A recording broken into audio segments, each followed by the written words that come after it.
Okay, on this video we're going to be looking at 1 John 2 verses 7 through 9. It begins with a vocative, beloved. Now, vocative is direct address. When someone is speaking or writing to someone, use the vocative. It looks like a nominative, but that's because the vocative form usually looks like the nominative in the plural. We know that it's vocative and not nominative because the subject of the main verb is I. I am writing, and it's the person that's being addressed, or the group of people that are being addressed. Separated off by a comma also helps. So John is addressing the congregation, or the readership of his letter, as beloved. He's also going to call them children. He's going to call them by lots of terms of endearment. Beloved. So the main sentence is this, with a negator over here. So, I am writing, grapho, humin, to you. The direct object would be a commandment, kaine, a new commandment, a new kind of commandment. Now, the negator says that he's not writing a new commandment, but in Greek you usually put the negator in front of the word that's being denied. So it's not saying I'm not writing, or it's not to you. What he's saying is that it's not a new commandment. He's writing a commandment that he's going to say is both old and new. So it's a bit of a paradox. Beloved, I am writing a not new commandment to you, but instead a palaion commandment, an old commandment. So it's not new, it's old. Hein, with the rough breathing, is then the relative pronoun. So I am writing a not new commandment to you, but an old commandment, which, feminine because commandment is feminine, accusative because it's going to be the direct object of this next verb, the verb in the clause where it functions, and singular, of course. So, an old commandment which you were having. This is the imperfect of echo. Echo has some slightly irregular forms. Instead of this lengthening, the way augments usually do, it's an E that then contracts. And it's based on the fact that the actual verbal stem of this word is not ech, but sech. So this becomes then, you were having, imperfect. An old commandment which you were having, ap arches, from the beginning. As is common, the definite article doesn't show up after a preposition, and this is kind of an expression, from the beginning.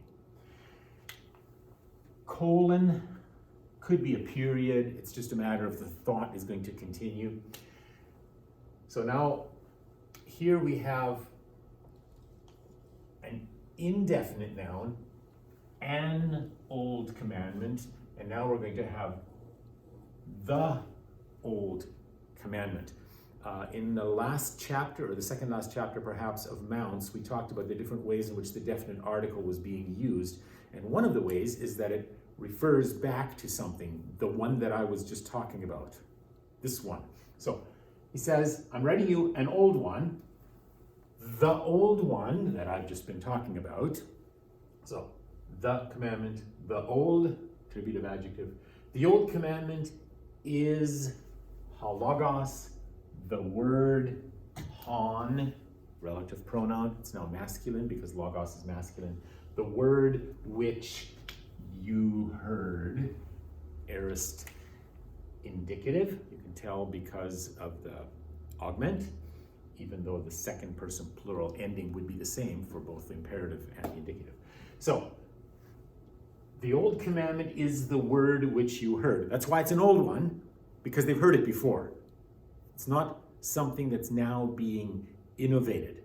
But he's going to tell us that there's something new about it, though, too. Okay. Again, Palin, I am writing to you a new commandment. So he's saying it's not new, it's old. The old one is the one you've always had. and yet I'm writing you a new one. It's the same one that's new, or it's present for them or understood by them in a brand new way. So again, I am writing to you a new commandment, which, so the problem with this is if this is the antecedent, a new commandment which, then it ought to have been feminine. A new commandment which is true. So that's not the antecedent. The problem is there is no other antecedent or referent, the thing that it refers to. So the best way to understand it is to imagine that he's just now, you could call it neutralizing it. He's creating a neuter concept. So we have to translate something like, and this thing that I'm talking about. So maybe the point is that, yes, it's a commandment, but it's not really quite the same kind of commandment that you usually imagine commandments are. So it's not a commandment which is true, but the thing that I'm going to say about this is true. So it shifts to a neuter. So again, I am writing a new commandment to you, which thing is true. That's how the King James translators actually translate it. Which thing is true. It's a bit of an odd expression. Check a few translations if you want to see how they deal with the fact that this isn't really the antecedent. So, which thing is true? And then he gives two different contexts. So, in him and in you. I assume that in him would be Jesus. In you is then in believers. So, something about this new commandment has a truth in Jesus and a truth in the church. Maybe it was demonstrated and illustrated first by Jesus, or it was brought forth as a requirement, and then it finds its practice in the community. Why? Before we even find out what it is, this new commandment, it's going to be to love one another. But even before we find out what it is, we're going to find out why this is now renewed, or why it's something different than it was before. So, because this, the scotia, the darkness, paragetai. So we have this word ago, to go or to lead. When you put a para in front, then it means it's passing by, it's passing away. It's and that's in fact the point here, because the darkness is passing away, and this, again, attributive adjective to this noun, the light, the true. So the true light already is shining. So why is John giving them this old new commandment? Because the situation has changed. Jesus has arrived, the new age has been instituted, and so now the darkness is already passing away, the true light is already shining, and therefore our lives need to line up with this new reality that we're living in this, well, it's an already not yet kingdom. It's something that's already true but not fully true. The darkness isn't gone. The light isn't fully manifest, but the darkness is already passing away and the light is already shining. Ha legon, we've seen this expression before. This is that participle from Lego, the one who is saying, the saying person. Now, this is going to again introduce indirect speech.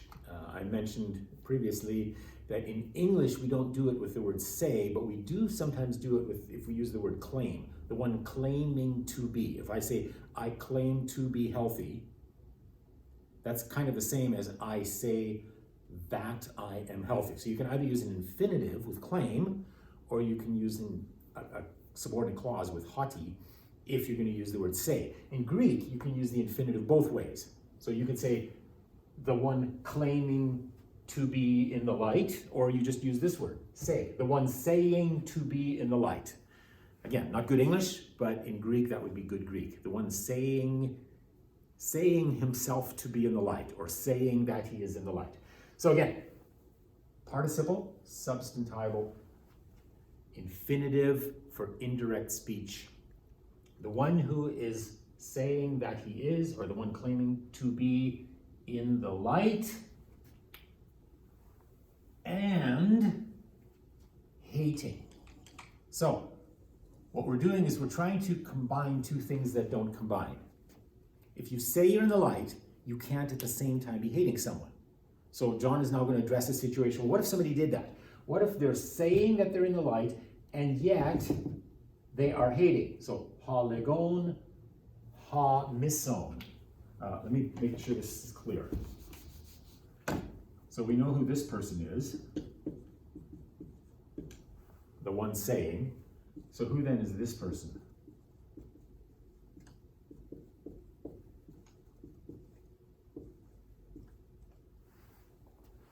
The one saying and hating. The one saying that he's in the light and hating. So it's this article for both of these participles. The one saying that he's in the light and hating his brother is, so where is he? He's en te skotia, is in the darkness. So this is the darkness that's passing away. But if you're claiming that you're in the light, but you're actually not living accordingly, you're hating your brother, John's going to address this issue, then actually you are still in the darkness. So you're in danger of passing away along with the darkness. So hating is in the darkness, hetos arti, until now. So if you are in the darkness until now, a good English way of saying that is you're still in the darkness. So these people are presumably wanting to be in the light, claiming to be in the light, and John recognizes that they're still hating each other. Of course, that's John's graphic way of saying they don't love each other enough. And so he's warning them, the darkness is passing away, the light is already coming, but if you're still hating your brother, you're in the darkness. And that's the part that's going away. All right, that takes care of the screen. We'll turn off the recording and start a new one for the next screen.